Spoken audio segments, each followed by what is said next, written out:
All right, and welcome to yet another episode of the Women's Cricket Podcast. It's episode number 26, and definitely a special one for us as well. Why? Well, you'll know. And for those who've already seen the title, you don't have to break it out to someone else. We've got Neha Shetty joining us like always. And today we aren't going to talk about the events that have happened in the last week. Today will be our first topical episodes. We have been wanting to do one of these for a while. Time nahi mil raha tha, logistics nahi mil rahe the. Finally, we've managed to coordinate and get this episode in. We are here to talk about Test cricket, or specifically women's Test cricket, and what do we think does the future lie in store for them? Neha, kya hal hai? Before we get into the topic, how's the last week been?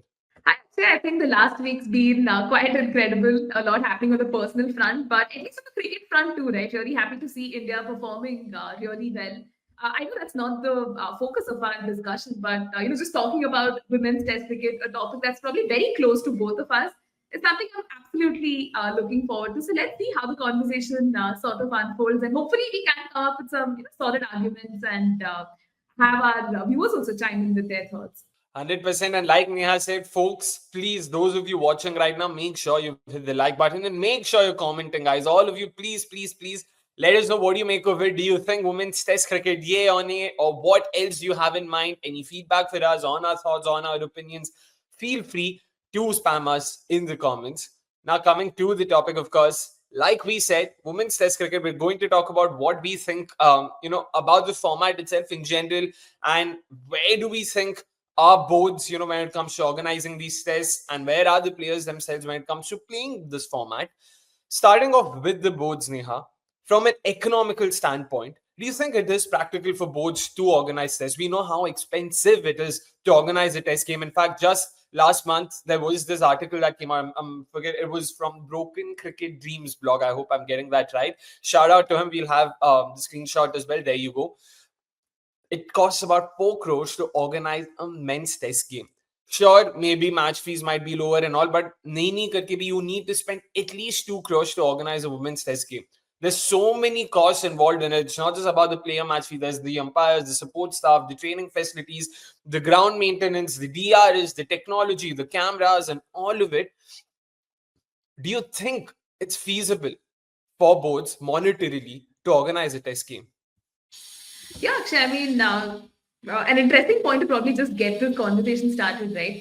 Purely from an economic standpoint, I think the writing is pretty much on the wall. It's extremely difficult for boards to, afford women's test cricket, let alone test cricket at large. Besides the big three, right? The likes of Australia, England, and India. Probably in the next 15 years, we're going to see a lot of other boards, just finding it extremely difficult to convince their players to play test matches or for themselves to be able to organize tests, right? The operational costs and just ensuring everything is in place is just so expensive, which is going to make it quite an uphill task for a lot of them. So to again just answer it from that POV, yes, it is very difficult to expect boards to kind of come out of that reluctance. Ki, hey, let's actually host like red ball matches, or even come up with like a pathway system and all of that. But if you were to ask it from a fan perspective, again, that would come from another place and would take us on a tangent. But again, are there ways to sort of counter this? Probably that is not being explored enough too, right? Right now, we see the kind of emphasis being given to white ball cricket. We see how T20s and ODIs are doing the roost. But, Test cricket obviously does end up taking that sort of a backseat. I mean, as the conversation progresses, we can probably break this down more if women's Test cricket were to be looked at as a very important commodity. Because I think it was Greg Bartley, right, in around 2022, where he did mention that, hey, we don't see any future or potential for this, and probably this is not in our landscape and vision, which hurt a lot of fans, a lot of former players as well, and all of that. So in that sense, with reluctance coming in, from the ICC itself, it just makes it difficult, convince the boards as well. And just for the fans, there's like a very small niche of fans who want it, right? It just is a lot of questions, rather than answers at this stage. I mean, what you said is true. ICC's former CEO Craig Barkley did mention that, probably there's no future for women's tests, and in fact, they would be better off investing that money and time and efforts on the white ball formats, simply because for a fraction of the cost, you are getting in more people to venues, to TV screens to watch these games. So you are getting a better ROI on whatever you're spending. So it is understandable where he was coming from. But Jaisha himself, when he replaced Greg Barclay as the ICC chairman last year, end of 2023, if I'm not wrong.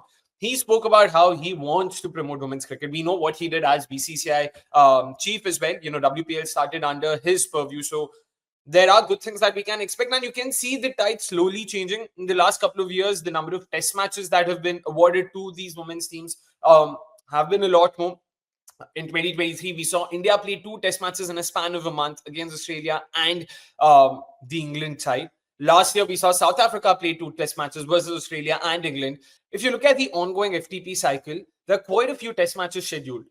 The unfortunate bit is that it's the same 5 teams who will be playing. It's England, Australia, South Africa, India, and West Indies. And even there, West Indies play just the 2 test matches.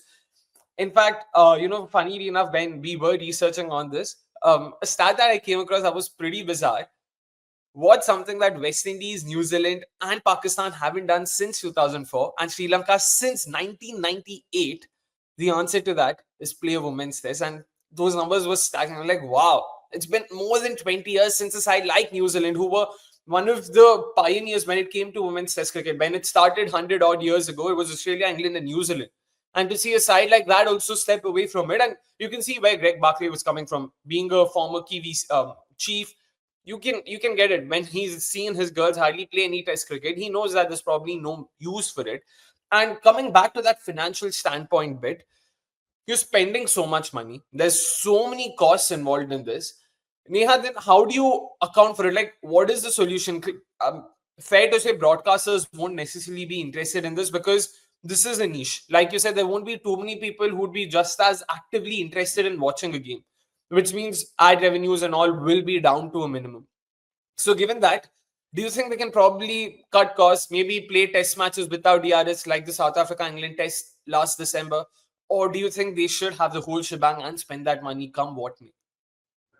Actually, honestly, this is such a difficult one because there's no straight answer, right? As much as we want to kind of, push women's test cricket down the throats of, a lot of fans who are unwilling, who don't even want to watch it, we really need to understand if the boards are themselves capable enough to, host as well.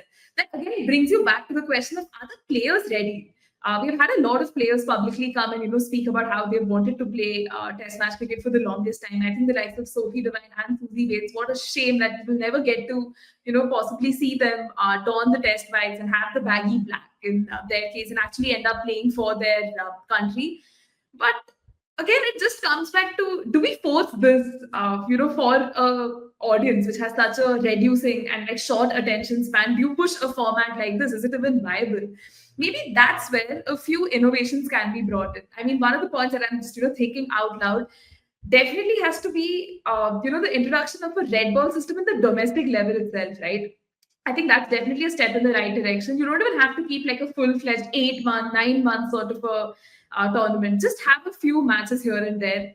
Break the teams into, have zonal teams, have your challenger trophies and all of that. See how the girls are performing. Just see how the players are adapting to this format. A lot of players have spoken about this too, right? That most of the time they just pushed into this sort of a thing where there's a test match happening like once every 2 years, 3 years, and all of that. And they're just not able to acclimatize. I think Laura Wolfart also spoke about it when they were playing India as well. And it gets difficult. You don't have a red ball system to fall back on. There is literally no feeder system. Age group cricket does not have that sort of a thing. But again, for all of us as fans, we can idealistically tell all this, right? But is there a demand for women's test cricket besides like a very small niche audience which really, really wants it? Do the others really see this as that sort of an interesting prospect? Probably again brings us back to the point of how women's test cricket at large has been designed to be just a 4-day sort of a thing, right? So most of the outcomes that we have seen have just been draws. And as much as we'd like to believe that they were well-fought draws, they're still draws on paper. And for a lot of them, when there's no result at the end of the 4 days, it just becomes that sort of a, dull affair. They're not able to associate themselves with any results, right? So I know what I spoke just opened again a Pandora's box worth of problems. Like, hey, should women's test cricket, have like a 5-day thing? Is a domestic system, having that feeder system even going to really help? But again, from the marketing and the broadcasting side of things, we can definitely have them do a lot more than what they are doing now. Try to bring in a few former cricketers, do those interviews. Try to use archival footage to drive home the point that there is a lot of audience who are here who is sort of interested. And the left field choice would be to, really amp up the thing to have probably like a 2 match, 3 match series and all of that. Initially, it won't bring you a lot of money. It will probably bleed a lot more money. But just see if this is a viable product, if there's an audience that is receptive to it, provided you have done that sort of marketing and promotion. So, actually, I'm not sure if I've answered your question properly, but at least this is what I think, that you need to have certain systems and that base in play before you sort of, see where the product takes you. Currently, India is the only, sort of top tier nation who has some sort of domestic tournament in the multi-day format. Australia, England, South Africa, West Indies, none of them have anything whatsoever. So, like you said, if there's nothing happening at the domestic level, then producing test cricketers would be very difficult. In fact, I remember watching this episode of the Wisden Women's Cricket podcast. I'm forgetting what the name is. Lauren Winfield Hill herself spoke about the fact that, yeah, we hardly get to train. We probably start training about a couple of weeks before the game's about to happen, and just red ball ke saath we'll just do a bit of nets, catching practice and whatnot, and that's it. There's nothing much that we can do. I mean, much else that can be done. In fact, Meg Lanning said something early last year, which I also sort of agree with. ICC has to be clear that they either go all in or all out. They can't be in between. Right now, it's still sort of gaining some momentum. It clearly seems like ICC wants to go all in, and you see some steps being taken in the right direction, and which is why I'm willing to give them the benefit of doubt. But if at any point in time ICC feels that probably they don't have to invest so much, if 4-5 teams, I mean, only with the 4-5 teams, we'll probably try and go ahead, then you're better off just not stepping in. Because unlike men's cricket, I don't think women's cricketers consider Test to be the pinnacle of cricket because they've hardly played the format. They don't know what it is like. It is a very romanticized notion of what men's cricket sees. And because all of us have grown up watching men's cricket, it's almost conditioned in our heads ki Test cricket is best cricket. It's the purest format. It's the most difficult format and whatnot, which it is. No one's questioning that. But if you've not really trained or practiced or played that game or that format, then would you even count that as the pinnacle of your sport? Neha, thoughts on that?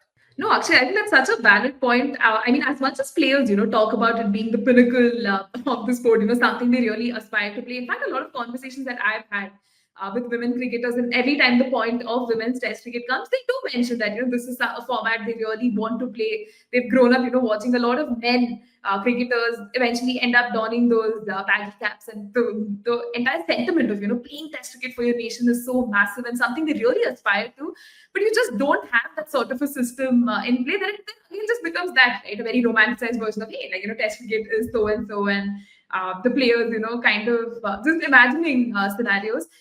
For the players, obviously, it's a situation. It's a tough one, right? I mean, as much as they want to play, if you don't have that sort of a support or intent from your nation boards itself, then how do you go about with it, right? It takes me back to, I think, the left field choice that you had given in one of the episodes of MNL too, about how men's test cricket can be saved with this whole franchise-esque model. Actually, do you think something like I that was could work just out? thinking that. In my head, I was making a side. Haley Matthews, McGlanning to open, number 3, Ellie. I was literally making a side. Wow, go ahead.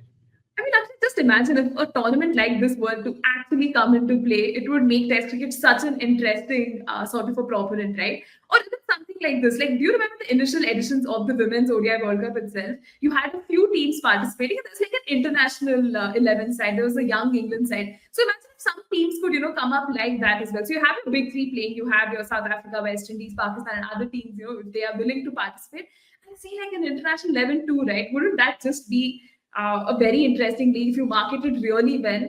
Probably we could see some strides happening in that direction. I think the closest that comes to this is probably the Fair Break Global, right? An amazing initiative taken in place. We see players from so like across the world literally coming and playing here. Again, these are just very ambitious and lofty thoughts. And as much as a fan, I would love to see all of these properties being considered. But again, it just takes me back to the point of, is there a demand, and you have to get the domestic system ready, because unless these processes are in play, it's very difficult to expect like riveting strong cricket. And just look at the cricketing calendar too, right? We've spoken so much about the FDP, I think, in some of our earlier episodes. It's just so packed with all of your limited overs cricket, white ball cricket to be specific. You have T20 leagues coming up in women's cricket, right? It's not like we just have a few here and there. You have your WPBL, you have the 100, the WPL. there's just so many leagues which are cropping up too, right? So it's going to be difficult that in this, very packed calendar, where you're going to make a time for, franchise. When I look at how the domestic structures are right now, if the foundation itself is not strong enough, then I don't see any point in even doing any of this. There's no point playing test cricket for the sake of it. Yeah, you know what? This is a format that needs to be played, that needs to be protected. So, firstly, for me, I think, like Meg Lanning said, ICC needs to be clear what direction do they want to take the sport in, firstly, and the format in, secondly. Once they're clear, which right now, as things stand, it does seem like they do want to invest in test cricket. There's talks of a test fund and whatnot for men's cricket. I'm pretty sure if they come up with a test fund, some of it will also be allocated to women's test cricket to ensure that the format continues to exist across genders. If that does happen, then the next question is, where is the money going to be spent? For me personally, I don't think we need to focus too much on women's test matches itself. Let's start off with first class tournaments of some sort. We're not saying a proper full fledged tournament, jump every state from India or every province from another country plays and all of it. Start with something. Just start with something, because it costs significantly lesser to host a first class game. So many of your costs go out. Cameras, you don't need. You just need a basic camera setup. You don't need DRS, Hawkeye. Your player match fee will be lower for domestic games. The number of players supposed to have, because they all are local, they will be housed in a um, in a more budget friendly accommodation, things like that. There's so many, and security would be a lot lower, a lot lesser. If I'm not wrong, from what I remember seeing, the cost of hosting a first class game, on an average, of course, it will vary. England would be expensive, Australia would be expensive, India would be inexpensive. So on an average, it costs about 8 to 10 lakhs, which is about 800 to a million rupees, which translates to about roughly $10,000. And that, I think, isn't a lot of money. So if you organize a tournament, of course, the cost per game would go further lower. It won't just be 10,000 into the number of games played. So let's say it costs about $50,000 to organize a tournament. I think that's money worth it, because you are looking to develop players. First, it's important that we develop players who can play red ball cricket, and then make them play test cricket. You can't simply expect, like when South Africa took on Australia early last year, as happy as I was seeing Anvil Sutherland do well and all of it, but you could see there was a clear difference. And same was the case when they came to India, and Laura Wolfhard made no bones about it. We love the format, we want to play, but if we're not going to practice, if we're not going to train, and we directly are expected to play test cricket, I don't think it's doing any justice to the players or the format itself. And that's why some thought needs to be given. This cannot be a 2 year, 3 year plan. It has to be a 10, 15 year plan, where they understand that in the short term, there might be some pain. It might seem like, what are we doing? We might not see immediate results and all of it. That's why if they are patient enough, then they can build it from there. And that's why you can probably then use these exhibition games or some sort of a franchise thing that we were talking about. Maybe those can be used to gauge where we are at, where certain teams, certain players are at. And then if the boards themselves start feeling that, yeah, you know what, we are finally reaching a place where our team can compete at the highest level, then you can start organizing test matches. Because as things stand, West Indies is going to play 2 test matches in the ongoing FTP cycle, one against Australia, one against England. Australia versus West Indies, I really don't know. Like, Australia versus West Indies in white ball cricket itself is a fairly one-sided encounter. And no offense to West Indies, they have a lot of talents coming up. In fact, they're looking a lot better, or in much better shape right now than they have probably ever before.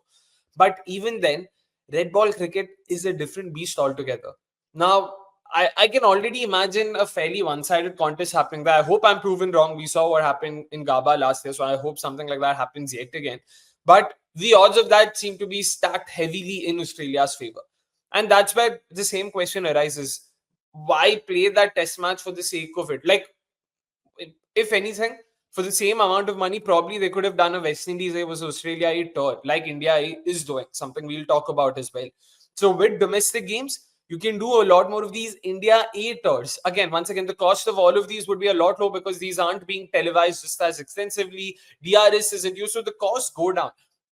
Right now, the primary objective for boards and ICC would be, how do we get the best return on our investments? So if they spend 4 crores on a test game, it's highly unlikely they'll get any dividends.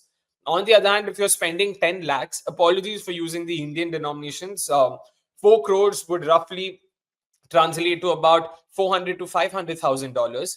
And yeah, 10 lakhs, like I said earlier, translates to about $10,000. So if they're going to spend $400,000 on a test game, it's highly unlikely they get any dividends. On the other hand, if they spend $10,000, you can still know that, okay, this is money well spent because these players got the chance to play and, of course, fine tune their technique, their game, and whatnot. And yeah, so what do you think about this? I keep going back to money because we need to understand that at the end of the day, cricket is like any other sport, a business. Money has to be made. Only then would boards be more inclined to organize such games. No, actually, I absolutely agree with you that no board or even ICC for that matter would just want to, burn money and not see any dividends come from it, right? That's basically how economics works. You just want to make as much money as possible and be as profitable. But solely again from an ICC standpoint, if you really want to make women's test cricket that sort of an enticing property, I really think a World Test Championship would come into relevance then. For men's cricket too, right? For the longest time, a lot of them was just playing like bilateral cricket. They at least had 2 match, 3 match test series, 5 matches as well. But then there was nothing to look forward to. I know there was the ICC test match that every team was fighting for. This is something again that core cricket fans know, right? That hey, like Virat Kohli won X number of ICC test matches. India was performing so well under him and Ravi Shastri and all of that. But eventually, you saw how the World Test Championship really kind of turned out to be a game changer for men's cricket. So I think that's something ICC can truly consider even for women's cricket, provided that they follow the kind of pathway system that we have spoken about. You have your domestic tournaments in play, do your one-off tests, have a proper multi-format series, and eventually, build all of that up to the WTC, which can be a product if again marketed well, can really bring you those sort of dividends, right? I think we can take an example of tennis itself. So see the Grand Slams. I mean, Akshay, you're right now in the UK, very close to the Wimbledon that just got over. The kind of reception that men's, tennis and women's tennis got was on par, right? Be it the prize money, be it the kind of interest that the fans have. I know a lot of people will bring in this argument that, hey, the women's matches were scheduled early on. Then the men's matches were happening later in the day, again, based on, the weather conditions and how they feel. Men's cricket probably, men's tennis brings in a lot more money and all of those arguments, but at least you could see, right, the reception was still there. So the ICC really wants to make something out of it. Bringing in a WTC would really, really make sense. Takes me back to probably an interview that was on ESPN where Sneha spoke about, how women's WTC could be that sort of a massive game changer and could really help sort of elevate the game. So basically, my point is the ICC has to come up with ways. If right now with the FTP, we see there is an inclination, there is that sort of an interest, get more teams into the fold and see where it goes. Women's WTC might be premature right away, like, starting it in the very next cycle. But at least a good 5-6 years where, the ICC kind of makes it a mandate for all of the full member nations to introduce red ball tournaments, to have a proper structure in place. Maybe, just maybe, in the next 5 to 10 years, we can have a WTC come into play and see, where that takes you. That's an interesting point you mentioned there. Like, I like the idea of ICC coming up with some sort of clause where, have red ball domestic tournaments, mandate some sort of a mandate to ensure there's at least a wee bit of consistency that way, when it comes to this format and all the teams who are involved in playing them. WTC, as things stand, like status quo, if we do a 10-team WTC right now, would it be good? I think it will actually not be the kind of advertisement that we want it to be for the format. That's where it can probably right now, I would say, it can be at the culmination of a 10-year long program where they do domestic tournaments, 8 hours, maybe the odd bilateral test, a series potentially even.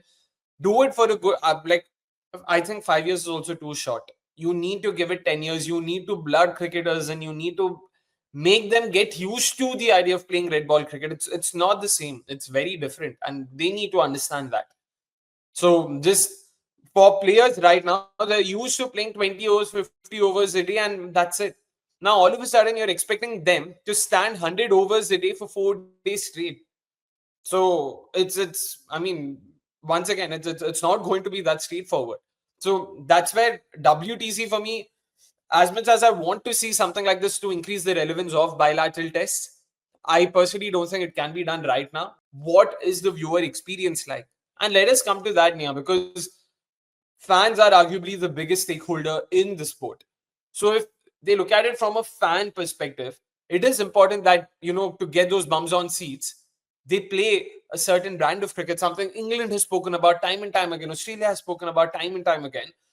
So that certain brand of cricket right now, when we even see England for that matter, you can see that even the top tier nations are slightly struggling. Yeah, Akshay, I think again another very important and valid point to bring in about the fans themselves, right? Often the biggest stakeholders, but rather forgotten in this large cycle of the cricketing ecosystem at large. I think one way to really kind of market and promote women's cricket, to have just more people coming into the stadiums is invite a lot of the local academy players to just come and watch. You have a lot of players who are on the fringes. They can also probably come, just make it that sort of an exhibition, like a festival sort of a thing, where the players can get to actually interact with the fans. I think you see that happening a lot, right, in England, in Australia as well, where the players actually, at the boundary line talk to the players. So do those sort of activities as well. Even for the women's Ashes, I remember how Australia, Cricket Australia had literally gone out of their way to come up with just so many fun activities, the whole golden ticket thing, players getting a chance to talk to these young fans, players themselves going to academies and encouraging players, encouraging these young players to actually come and watch. So it again depends on the intent. Like, do the boards actually want to do this? Do you want to grow the game? Do you want fans to come in? I think we've spoken time and again about how like ticket sales and that revenue is not the biggest source of driver of income for these boards. It just looks good for the optics, right? So if that sort of an intent is there from the boards, where you're genuinely trying to make an effort, and probably a lot of member countries can take inspiration from Cricket Australia with the way their marketing and promotional activities were during that women's Ashes. I just see there is so much scope, to actually sort of get fans to come in. Even back home here in India too, right? When we were playing, when India was playing Australia and England, you could just see the fans coming in. In fact, there's like a whole dedicated fan group, Bucket Hat Cult. For our viewers who haven't checked them out, I think I've never seen a more passionate bunch of fans. They're such characters, man. Like, they went, watched all the days of the play, and the kind of support, the slogans, and just the sheer support and genuinity of that group is massive. I'm sure we will have a lot more fan groups crop up like this if you reach out to them in the right sort of manner. And that's where the cricketing boards have to really step in. And India has been such a beast, right? At home in Test, we're really playing that brand of cricket. My mind really goes back to the Test versus South Africa. Although South Africa was at the receiving end of India, just being so brilliant. We had Shefali Verma score, that double century. Smriti Mandana herself was in good form. The bowlers were doing well. Sneha Rana herself, right, has kind of just clawed her way back into India's limited oversight on the back of some good performances too. And India here, I think, Akshay, we should take a moment to probably just. And actually, I think here we really need to take cognizance and probably even appreciate BCCI with how they kind of reinstated the senior women's interzonal, one day challenger trophy, and how this year it became, just the challenger trophy itself. So you see how, as much as we complained about us just having access to scorecards and not actual live footage, but at least there were fans on Twitter. You could see a lot of people following up and just seeing what was happening in this what is happening in the longest format of the game. So many talents and players just emerging from that setup. And in fact, a few of the names that we see in the India A squad for that Australia A tour comes from performances in this tournament too, right? So it's again just about intent and how the board can actually leverage and make the most of marketing and promotional strategies, and just encourage fan clubs to come on board too. Fans, they play multiple roles, right? One, when you see fans coming in, when you see all the cheers, the loud noises, it also makes the TV viewing experience a lot more palatable. It makes the TV viewer feel that they are missing out on something. Firstly, like, you need this. It's these are all network externalities. Like, these effects, they it's not just about fans in the stadium creating an atmosphere for those in the stadium. It goes beyond that. You can hear it through the cameras. Like, when an RCB game happens at the Chinnaswamy, you can hear it while watching it from your TV screens as well. Same when India plays at some of their iconic venues, you can hear that. You don't need to go to the stadium, but you know that there are a lot of fans, and you want to feel to be a part of a bigger group. That's what sport is all about, right? Amongst other things, it's also about having this passion for a side you support and sharing that with others.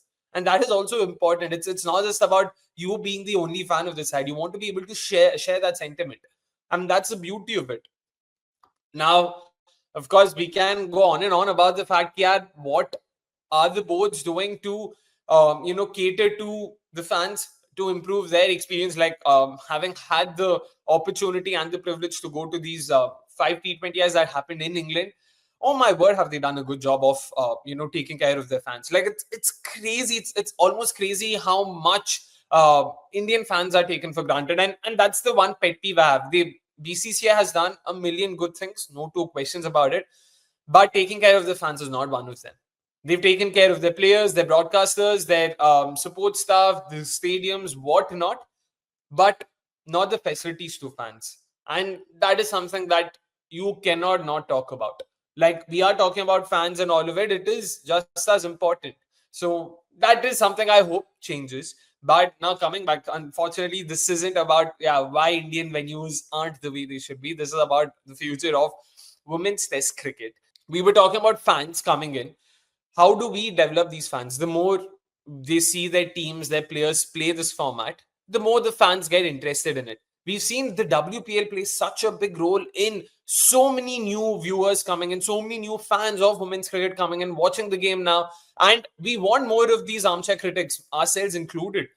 The more we see, the sure, it is a double-edged sword in that you might receive a lot of flack and you might also receive a lot of love in equal measure. But that's what the players want. They want to be a part of these conversations just like their male counterparts. It's as simple as that. And for that to happen, for the format to exist, you need to keep playing it often so that fans come in. And then if the fans start coming in, they start watching it a lot more, then there is the incentive that the boards are looking for. Okay, people want to watch it. The day boards I mean, the day boards sort of realize, when I say realize, I mean the day the boards get to know that, what, there are enough people who want to watch this, then I don't think they'll be worried about the cost side of it and all, because the money will then take care of it. You'll have a lot more revenue coming in because there are more eyeballs. So that's where I hope that, the more they play. And Akshay, quickly want to add this point as well. Like here in India too, right? When we have the senior women's multi-day Challenger Trophy, and whatever iterations of that we will see in the future, please do the bare minimum of trying to stream it for the fans, broadcast it, because it really becomes difficult, right? For the fans, you can't be what you don't see, right? So I really, really hope there is some intent that if these domestic tournaments do get underway, not just in India, eventually, they spring up even in Australia, England, South Africa, and West Indies too, that there is some intent to at least put it, say on the YouTube or even on any other streaming platform. So it becomes easier for the players to, and for the fans who really, really want to follow, just give it a chance. If there is like an actual market that wants to consume it, it would really be a good, testing of sorts to see if this actually ends up happening. We see it in India too, right? With Ranji Trophy being streamed, like at least the elite matches get streamed, right? The plate matches don't. And even just looking at the women's domestic cricket state in India too, except the knockout matches, the rest of it is not streamed, which makes it a very, very difficult and frustrating experience too, right? I've come across a lot of my own friends and fans who just randomly go to FanCode, watch any and every match. Even if it's like an ICC qualifier event, you will see people watching. If it's a Nepal, Scotland, Netherlands tri series, they will watch. I'm not sure what will stop them if they see, like a senior women's multi-day challenger trophy that's being streamed. They would be more than interested, just out of curiosity, even for 5 minutes to see that. And that's how you build on a base, right? You have that intent to sort of stream the matches. I know actually you will bring in the aspect of the economics and the financial side of things and how it will be very, very expensive too. But then this is the richest cricketing board we're talking about, right? The moment India takes a step in that direction, we see the BCCI have the intent. The fact that we have the tournament and other countries don't means they see some potential, right? But how do you grow it from there? I think that will set an example for other member countries to follow. You have to stream and broadcast those domestic matches.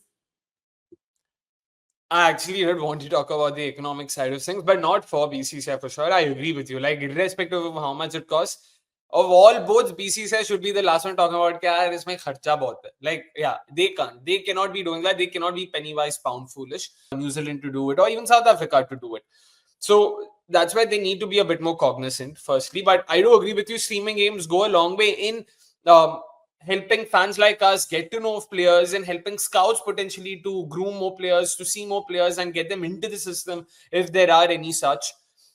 And once again, my mind goes back to that test fund thing. That's where maybe the BCCI needs to realize and probably look to come up with some sort of programs, Australia, England, India, the big three, given the kind of surpluses they do generate. And I'll still exclude Australia out of it because, once again, going back to that Broken Cricket Dreams blog, we will put a screenshot of this article too, where he speaks about how Australia actually is one of the loss-making boards, is one of just two loss-making boards right now amongst the 12 test-playing nations. Despite having hosted so many marquee games, they are also undergoing losses.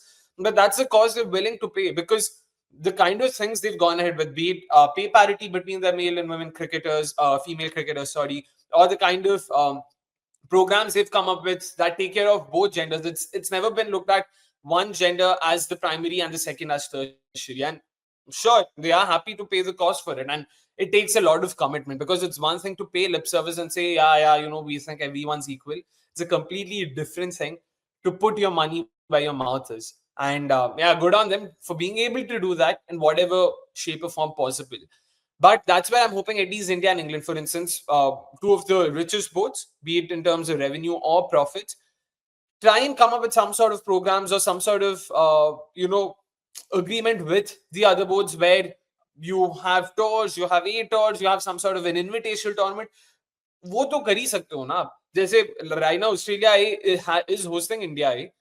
Why not do it vice versa? Why isn't it happening to and for? Why isn't India inviting Australia? Because that's going to be a 4-year thing where India goes to Australia every year. Why aren't we hosting Australia over here too? That would make the India Australia test matches also a lot more competitive because make no mistake, the last two times these two sides played, Australia haven't won. That's all I'll say. And that is saying something. So given that, I do think there's a lot more potential there that way. Like if they really put their heads to it and their hearts to it, importantly, that can be done. Firstly, and about the streaming side of it, that's where I'm hoping private players like Fanco themselves come in. I'm sure, for instance, in India, like I don't know, we should take names. ठीक है कोई नहीं नाम ले लेते. Jio owns the streaming rights to all BCCI tournaments. It's as simple as that. If they don't want to spend money streaming it, I'm pretty sure Fancourt would be happy to do it, yeah. Because you need a basic setup. No one's telling have a 27 cam setup, a 16 cam setup, nothing like that. Have a 4 cam setup. That's it. 4 camera चलेगा, दोनों and से एक रख लो, दो side पे एक रख लो, काफी है. We just want to know what's happening, just to get an idea of how the games are, what is the quality of the cricket that's happening there. Because for all the conversations Neha and I have had in the past about domestic cricket and it being given more weightage, we'll also be the first ones to admit that we've not seen enough to know if there is enough quality there or not. We've only been able to see, like Neha said, the knockout games, the end stages of a tournament, and invariably that would see the better teams of the tournament playing, right? You won't see the slightly weaker teams. Like we want, like that's where we need to understand. Like I don't know if the incremental cost of streaming a tournament is so much after having paid gajillions of rupees in streaming rights. 1,000 lakh में अगर आप मतलब ऐसा करोगे तो फिर हम क्या बोले यार. Yeah, Akshay, I mean, again, don't know what more to add here. Besides, I really think, we can have a lot of our member boards do better. But just coming back to that point of, having a lot of those invitational matches, your A tours, sites playing and all of that, I think there's just definitely so much potential in that regard too. I hope even when Australia and India A square off later, like when they square off next month itself, we get to see these matches being streamed, not just, Cricket Australia putting the scores on their website, but even for a few matches to be televised and broadcasted, streamed, and everything. I mean, we can take a case of how England has been doing, right? Their whole county setup. Yeah, we just see, right, how so many of these teams have their own YouTube channels, and it's not a fancy setup. Sometimes they're just operating with one camera.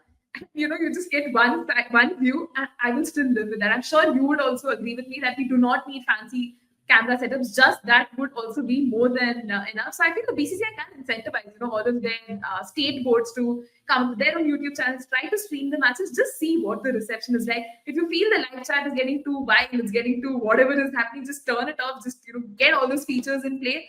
But I think you have to start somewhere, right? So I think that would definitely be an aspect they should explore. Hopefully, in the coming few years, we see the likes of Australia and England also starting their own domestic red ball tournaments, and a few of the teams visiting India as well. Like you could have a Champions League esque tournament where the domestic teams square off against each other. This is very very ambitious and lofty, and Akshay Smile gives it away that this is way too much to ask for. But actually, you see where I'm coming from, right? You can just understand and see if there's a market.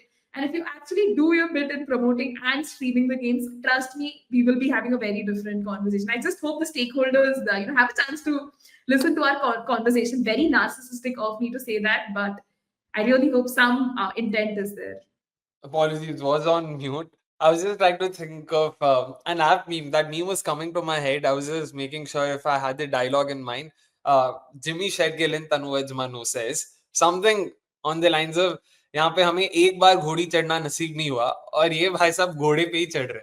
So point being, like, we don't have red ball tournaments right now, and we've already gone to a Champions League-esque tournament of these hypothetical, imaginative sites that we've only come up with. But fair point. I mean, at least the domestic games, like Neha mentioned, because the cost to company is so little. And yeah, I mean, at this point in time, a one camera setup is the bare minimum that you'll have to do. एक ही camera लगता है. Zero से एक. That's all we're saying.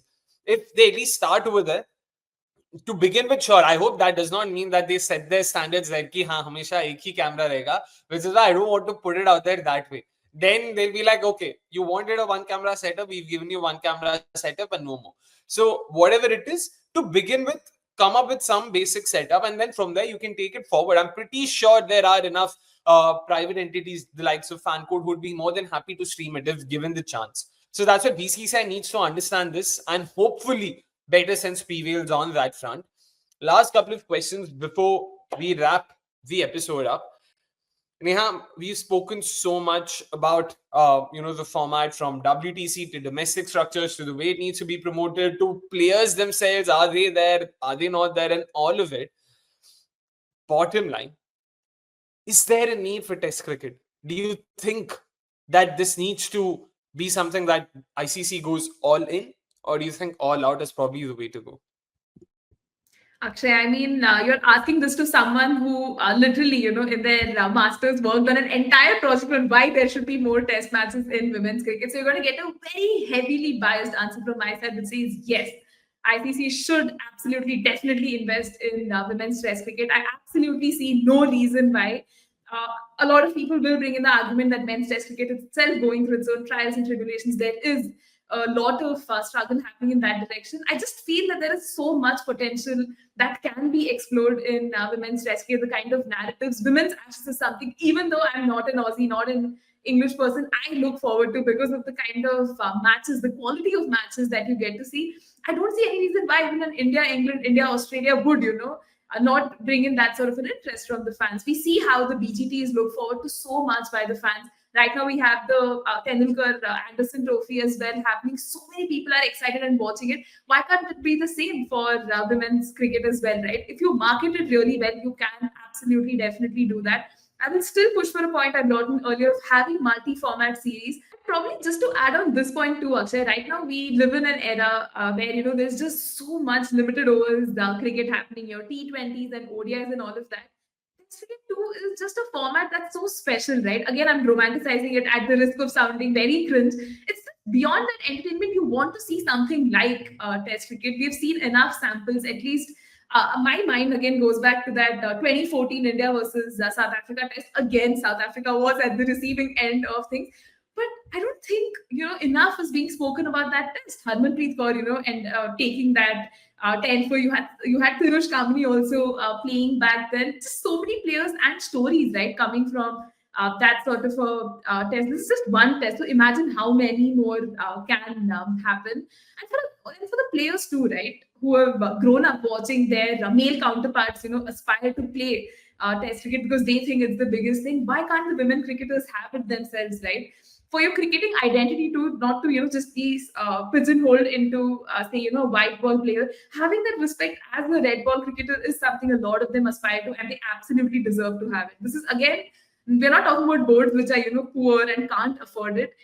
I know initially a lot of money will be spent, but then you have to start somewhere. And if the players want it, you should absolutely give it to them, provided you have all the systems in play that we have been, harping about throughout this discussion. So I really hope at some point, see, 10, 15 years down the line, Akshay, when we are having this conversation, the women's WTC has started, provided, the domestic system is in play and players are themselves mentally and physically ready to play this format.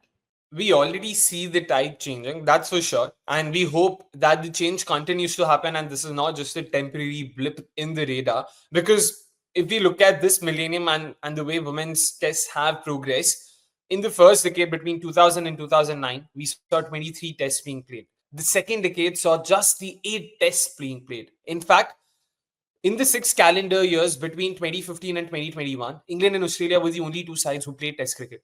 India did not play Test cricket from 2014 to 2021. So there was that gap. But now in the most recent decade, 2020 to 2029, already 24 tests have been scheduled. And we can hope that a few more tests will be played because the FTP cycle ends in the beginning of Jan. So hopefully we could see that number going up to 27, 28 even. So given that, you can see that clearly there is some initiative being taken. Now it's all about getting more teams, more boards into the fold. No, rather than having the same 4 or 5 teams playing. So in the next 4 years, Australia play 8 test matches, England play 7 test matches, India play 5, South Africa 4, West Indies the 2. You'd want to see more teams playing and not just the same old teams playing again and again, because that also does not really do anything to the benefit of the format itself. So last question, Neha, something you brought up earlier in the chat. Multi-format series, not something we've seen often enough apart from the Ashes itself. We did see England, South Africa play a multi-format series. We saw Australia, South Africa play a multi-format series. In fact, next year in 2026, December, if I'm not wrong, India, South Africa will also be taking on in a multi-format series. Do you think then that could potentially be something worth considering? Because again, if I wear my sort of practical banda cap on, तो मेरे को वही लगता है boss. If I'm sending my team to play 5 ODIs or 3 ODIs and 5 T20Is or 3 T20Is, it is cheaper for me to have them spend another couple of weeks and play a test match and come back, rather than sending a team separately just for a test game. Like for instance, India-England right now is playing ODIs and T20Is. Next year, they'll come back again to play that test match at Lords. Now that's a lot more expensive. So practically as well, it makes a lot more sense. And also a multi-format series is a multi-format series. Maybe that point system will also add a bit more relevance, tension, mystery, suspense to the series itself. Yeah, Akshay, I'm actually really happy that you bring this point up, before the conclusion of our discussion at large, that I think the next big thing for women's cricket has to be, multi-format series, because we just see a lot of, bilateral series being played and, the multi-format aspect not being explored as much. I really think that, if we have at least the big three, Australia, England, and India right now, so they are doing it anyways, kind of push for more multi-format series with the other nations they play, it can definitely help the growth of the game, right? Then that way, at least there's some context, some relevance to that one-off test. Maybe there can be even a warm-up game in the lead up to that one-off test. Very idealistic, but probably that can help acclimatize the players better. I believe even Alisa Healy had spoken about, having a 3-match test series, that would really help the players also kind of just not prep for that one-off test, but eventually for even a 3-match test series. So there is some sort of value to the games that are being played. I mean, for me, the writing is again very clear on the wall that multi-format series is something that a lot of member boards should absolutely consider, even though the costs part and all of that taken into account too. And I hope we get to see a reality where it just becomes the norm and not just something that's seen in isolation. All right, we're done with all the questions. I just had a game in mind जो मुझे लगा भाई मजा तो आएगा ये खेलने में, because we've been talking so much about having franchise tournaments, the Champions League tournament and all of it. So why not come up with our own Dream 11s and see how that goes about? No, this is not a sponsor plugin. I've just realized I've been saying Dream 11s, Dream 11s. Our own favorite best 11s, whatever you want to call it. So how it will work is both of us will take turns to pick our names and come up with an 11. All of you in the chat, of course, you guys can let us know, do you agree, do you disagree, whose side you like, and whose side you think would win if there were a potential clash between the two. So, Neha, let's start with you. Who do you pick as your first opener? Actually, I'm going to go with a safe choice here. I'm going to go with Shefali Verma. ठीक है, I'll actually go slightly left field. I'll go Laura Wolfart. I really like what I saw of her, yeah, in Chennai as well, and also versus England in South Africa. Second opener, I'll go with the experience of Tammy Beaumont. Actually, you won't believe I was actually thinking of her myself, but now that you've taken it from me, I will probably go Meg Lanning. Yeah. All right, number three. Number three, Elise Perry. Can't look past it. So thank you, Neha.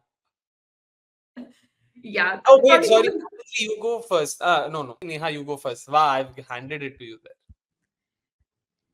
yeah, actually, I think I'll probably go here with Mithali Raj. I think, again, such a solid batter, the kind of stability she brings in, right, to the setup. My Wow, choice that's is an her. interesting choice. By the way, we're picking cricketers from this millennium. So just to be clear, in case for the uninitiated, why certain players did not make it and all, agar aisa sawal aata hai, so that's the reason.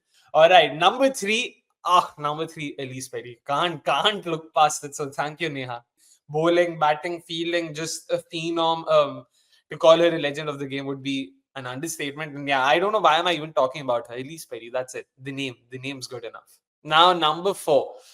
Number four कौन है भाई हमारे options में? ओ okay या आई गो हरमनप्रीत कौर. ठीक है, कोई नहीं. Interesting one there, Akshay. I was hoping you'd not take this name, but I have Nat Silver Brunt in mind. I gave you that name भाई. I wanted to pick Nat, then I was like यार Nat at least सब मैं ही रखूंगा तो it'll be बहुत massive. So I was just being very, see, this is the Yeah. altruism that we talk about. But yeah, Yeah. okay, interesting choice. Number five, who do you pick? Mine says to go with Annabelle Sutherland. I think the kind of numbers she has stacked up for herself recently definitely makes her a clear-cut choice. Yeah. Oh, interesting. I thought number five, मेरे दिमाग में वाह भाई. Okay, I'm going with Heather Knight. काफी solid, काफी अच्छा किया. She's been a beast in this format, to say the least. We all remember some of her memorable knocks. 2014 Ashes comes to mind, of course, because we've been actively watching, the sport for the last 5-6 years. Invariably, a lot of the names will be from the recent past. So, in case if we miss out on an odd name from the early mid 2000s, yeah, please. Like, I'm pretty sure people might ask about Charlotte Edwards, potentially even Lisa Sthalekar, and who not. So, पहले से ही बता रहे हैं हम.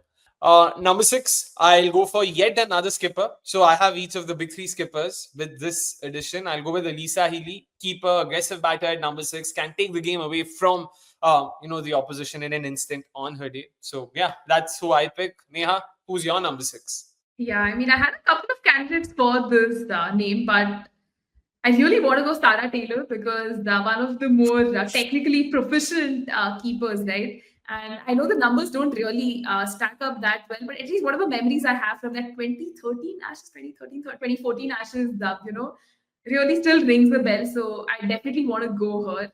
Neha, number seven, who do you go? I think I want to go here with Deepti Sharma, such a formidable batter again, and can really chip in with the ball. I'm already like making my batting quite deep in that sense. I think Deepti Sharma would be a good pick here, right? Deepti Sharma would be a great pick, Neha. You don't have to worry about it. So, who do I go ahead with? Number seven, I'll go with Ash Gardner, off spinner, batter. I had another off spinner in mind, but I can't bring her in right now. I think number seven is a position too high. I don't know if you know who I'm talking about, but ठीक है जो भी हो. Number eight, now it's my turn. Now that I already have an off spinner, I'll go to the best left arm spinner in world cricket. It's none other than Sophie Eccleston. Thanks, Akshay, for taking that right from me. I was actually thinking of Sophie Eccleston myself. But I would probably be now tempted to bring in Sneh Rana. I mean, again, her returns, right, in the past few years have been really good. So, yeah, I think she would be my next pick. So, number nine, who do you go with, Neha? For me, actually, I think it's quite the obvious pick with Jhulan Goswami. I think my Dream 11 is very India heavy, but then Jhulan Goswami again is has been that sort of a player. Just seeing her, bowl the red ball is a sight. Right? So I definitely want to go with her. Uh, Number 9, I'm thinking of pacers. Gone have I can think of a few names. I don't want to speak out loud to be very ऐसा वो लेकिन ये millennium में ज्यादा नहीं खेली है. But since you picked Julan, who did play a fair bit, of course, I'll go with Catherine Fitzpatrick. Why not? Like, let's have a legend of the game as well. Now number 10 is my turn. So okay, I need another pacer यार. किसको लिया जाए? Our very own Miss Renuka Singh Thakur. Yeah, can't fault you on that one, honestly. I think she'd make a very good pick. For me, I think because you took Renuka, the field is wide open for me to choose. I'd go with Darcy Brown, man. Really loved what I've seen of her. Can be injury prone, but I think with the red ball, right, again, too good of a commodity to just ignore. Yeah. So number 11, Neha, who do you pick? Was thinking of T-Mac actually, Talia Megra, but then bringing her in that late just is crazy and it doesn't make sense, right? So I go with Shabnam Ismail. I don't know if we have spoken about her enough. Imagine her to just round off this It was amazing, my amazing play. It was yours. Oh no. But yeah, Shabnam great pick. मतलब रेणुका से पहले शबनम का ही नाम सोचा था. Recency bias बोल दो या जो बोल दो, Renuka has been pretty good as well. Last name for me, of course, number 11. I go ahead with the leg spinner Alana King. ऐसा 3 pacer, एक off spinner, एक slow left armer, एक leg spinner. So I wanted a well-rounded bowling attack. So वैसे सोच के हमने Alana King लिया है. But yeah, so that rounds up my 11, of course. I'll put that out there. There you go, the graphic as it says. Laura Wolfart to open along with Tammy Beaumont. Number 3, you've got the legend Elise Perry. Number 4, you've got the Indian skipper Harman. Number 5, you've got the ex-English skipper Heather Knight. Number 6, you've got the Aussie skipper Elisa Haley. Number 7, Ashley Gardner. Number 8, Sophie Eccleston. Number 9, Catherine Fitzpatrick. Number 10, Renuka Singh Thakur. Number 11, Alana King. I think 9, 10, 11, they can just shuffle around. I'm pretty sure Alana offers more batting value there. But that's my 11. Neha, what about yours? Just list it out for our viewers so that they can take a call and say, yeah, Akshay ki 11 better. Yeah, I think I'd also probably agree with them because when I just look at my playing 11, I obviously have Shafali Verma and Meg Lanning open, the dynamic duo of Delhi Capitals is coming again here. Mithali Raj at number 3, the former India batter, I think burst onto the international scene with that amazing knock, very unforgettable. And just seeing her test career is the legacy is unmatched. I have Nat Silverbrand coming in at 4th. Have loved what I've seen of her in women's Ashes and Test cricket at last. She was almost like a no-brainer. Annabelle Sutherland comes in at number 5 for me. Again, someone who's been just scoring hundreds and just scoring runs aplenty for fun in this format. I took an interesting choice there with my number 6. Went ahead with Sarah Taylor again. The numbers don't stack up as much, but then such a technically proficient keeper, it would be impossible to not have her in that setup.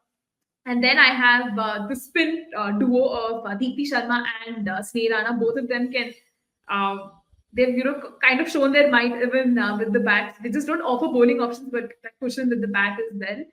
And my pacers are obviously Jhulan Goswami, Darcy Brown, which was a little bit of a left field choice. Was tempted to go with Lauren Filer and Lauren Bell perhaps, but decided to go ahead with Jhulan Goswami, Darcy Brown, and Shabnam Ismail to round off that playing 11. So yeah. I would pay every bit of my savings to watch a game between these two sides. In all fairness, maza aata. Maybe the odd legends that we've picked, we can replace them. I would imagine even Sarah Taylor right now is good enough to play cricket. So it would be fun. But of course, like we said earlier, do let us know in the comments what do you make of the sides. We've spoken a fair bit about Test cricket, what we think is in store for its future. What do we make of it in terms of the way it's being pushed, the way it's being promoted, the way it's being played, importantly.